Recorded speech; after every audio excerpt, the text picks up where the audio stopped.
اللہ رب العزت جو خالق حقیقی ہے وہ عبث کاموں سے پاک و صاف ہے. اس کی ہر شے کے پیچھے کثیر حکمتیں موجود ہیں، اور اس نے جب انسان کی تخلیق فرمائی تو اس انسان کو اشرف المخلوقات بنایا، اور اس اشرف المخلوقات کی تخلیق کے پیچھے بھی اپنا مقصد ظاہر فرمایا کہ ہم نے اس کو کیوں تخلیق فرمایا. جو قرآن میں ارشاد فرماتا ہے کہ وما خلقت الجن والانس الا لیعبدون، کہ ہم نے جن و انس کی تخلیق اس لیے فرمائی تاکہ ہماری عبادت کر سکیں. یہاں پر بعض علماء نے تو اس آیت مبارکہ کی اگر تفسیر ہم دیکھیں تو لیعبدون سے یعبدون کی مراد کیا کہ ہماری عبادت کر سکیں، یعنی جو نماز روزے حج وغیرہ ہم ادا کرتے ہیں. لیکن بعض مفسرین نے یہاں پر یہ بھی ارشاد فرمایا کہ یہاں پر یعبدون سے مراد یعرفون ہے، یعنی ہماری معرفت حاصل کر سکیں. اور جب ہم اس کی حکمت کے پیچھے جائیں، حکمت کو جاننے کے لیے جائیں کہ یعرفون کیوں نکالا، یعبدون ظاہر لفظ ہے اسی پر رہتے ہیں، یعرفون کو کیوں لیا، تو پھر ہمیں پتہ چلتا ہے کہ جب تک کسی شے کی معرفت ہمیں حاصل نہیں ہوگی تو اس کی جانب ہمارا قلب مائل نہیں ہوگا. اس کی آسان سی دو مثالیں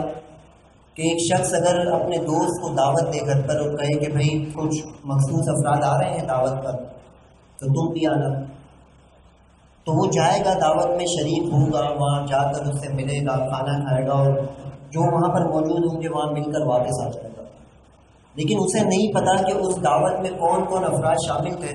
تو اس کا رویہ، اس کا نیچر ایک نارمل ہوگا، وہ وہاں اپنے دوست سے بھی ملے گا، گھر والوں سے بھی ملے گا، اس کے مہمان سے بھی ملے گا اور واپس آ جائے گا. لیکن پھر اگلے دن دوست اس سے ملے اور کہے کہ بھائی دعوت کیسی رہی، انتظامات ٹھیک تھے، تم نے کھانا کھایا تھا، پیٹ بھر کے ہو گئے، ٹھیک ہے. وہ کہے کہ جو صوفے پر بزرگ شخصیت بیٹھے تھے تمہیں پتا تھا وہ کون تھے؟ تو دوست کہے نہیں مجھے تو نہیں پتا تھا. ہاں بھائی وہ بڑے جو ہے بزرگ ہیں اور بڑے عالم دین ہیں اور ان کا بڑا نام ہے، اور وہ مثال کے طور پر اگر یہ بھی کہہ دے کہ وہ حضور نبی کریم علیہ السلام کی آل و اولاد سے سید زاد ہیں، تو پہلے معرفت نہیں تھی تو نیچر یہ تھا، اس کا رویہ یہ تھا کہ مناسب طور پر ملا، کھانا کھایا اور واپس آ گیا. لیکن اب جب اتنی ان کی ایک سن لی کہ کیا کیا ان کے پاس جو ہے اللہ پاک نے ان کو کمالات عطا کیے ہیں، تو اب ملنے کا اشتیاق دوبارہ بڑھ جائے گا کہ یار باقی اتنے بڑے عالم تھے، اتنے بڑے بزرگ ہیں، تو پھر مجھے دوبارہ ملواؤ گا. اور اب اگر دوسری بار ملنے کا موقع مل جائے تو اب کیا اس کا عالم ہوگا؟ پہلے کی ملاقات میں اور اب کی ملاقات میں زمین و آسمان کا فرق ہوگا، بہت بڑا ڈفرینس ہوگا. اب جا کے دست بوسی بھی کرے گا، کھانا کھانے بیٹھے گا تو اپنی پلیٹ بھی آگے کرے گا کہ آپ نکال کے دیں، دعا بھی کروائے گا جب رخصتی کا وقت آئے گا. تو یہ کیا ہوا؟ معرفت کے بعد کا عالم. اسی طرح ایک شخص اگر موٹر سائیکل پہ یا گاڑی پہ جا رہا ہے اور اس کی کار کو کسی نے ہٹ کر دیا یا موٹر سائیکل کو ہٹ کر دیا اور اسے نہیں پتا کہ سامنے والا کون ہے، سول ڈریس میں، نارمل گھر میں، اپنے گھر کے کپڑوں میں، تو ہو سکتا ہے ادھر کے اس کی ہاتھا پائی بھی ہو جائے، لڑائی بھی ہو جائے، اور ہو سکتا ہے اتنی ہو جائے کہ اس کو مار بھی دے اچھا خاصا، اس کا سر ور پھاڑ دے. لیکن بعد میں اگر کوئی آ کے بتائے کہ تم نے جس کو مارا تمہیں پتا تھا وہ کون ہے، کہیں نہیں مجھے تو نہیں پتا تھا، کہا وہ فلاں پولیس آفیسر کا بیٹا ہے. تو اب جب مار رہا تھا، جب نہیں پتا تھا اس کو کہ کیا عالم ہے، اب مار دیا، سب کر دیا،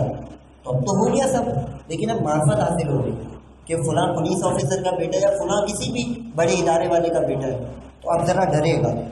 تو یہ دو مثالیں، ایک کریمی کی یعنی وہ بزرگ تھے تو ایک دل مائل ہوا،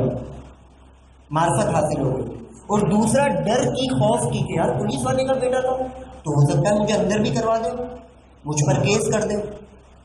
تو اسی طرح علماء نے، جو مفسرین نے یعرفون نکالا، وہ کیوں نکالا کہ جب معرفت حاصل ہوگی تو پھر اللہ رب العزت کی کما حق کو عبادت کر سکے گا اور کرنے کی کوشش کرے گا. کما حق کو تو کوئی نہیں کر سکتا. تو اب جب انسان اللہ رب العزت کی بارگاہ میں آتا ہے تو یہ دیکھے کہ وہ کتنا کریم ہے، کتنا رحیم ہے، مجھ پر رحم کر رہا ہے، شروع سے لے کر اپنی پیدائش کے جو ہے مراحل سے لے کر شروع کرے، اور پھر ابھی جس اسٹیج پر موجود ہے وہاں تک کہ اگر پہلے پیسہ نہیں تھا اب اللہ نے کچھ اسٹیبل کر دیا ہے، اور پھر اپنے مراحل پر دیکھے کہ میں ماں کے پیٹ میں تھا تو مجھے کس طرح پالا، پھر جب میں پیدا ہوا تو میں تو اپنے ہاتھ پاؤں سے ہلانے کی بھی صلاحیت نہیں رکھتا تھا، مجھے بھوک لگتی تھی تو میں بولنے کی بھی طاقت نہیں رکھتا تھا، اللہ نے طاقت عطا کی. جب یہ سب کو سوچے گا تو پھر کہے گا کہ نہیں یار، جس نے پیدا کیا، جو اتنی کامل پر اس کی عبادت کرنی چاہیے.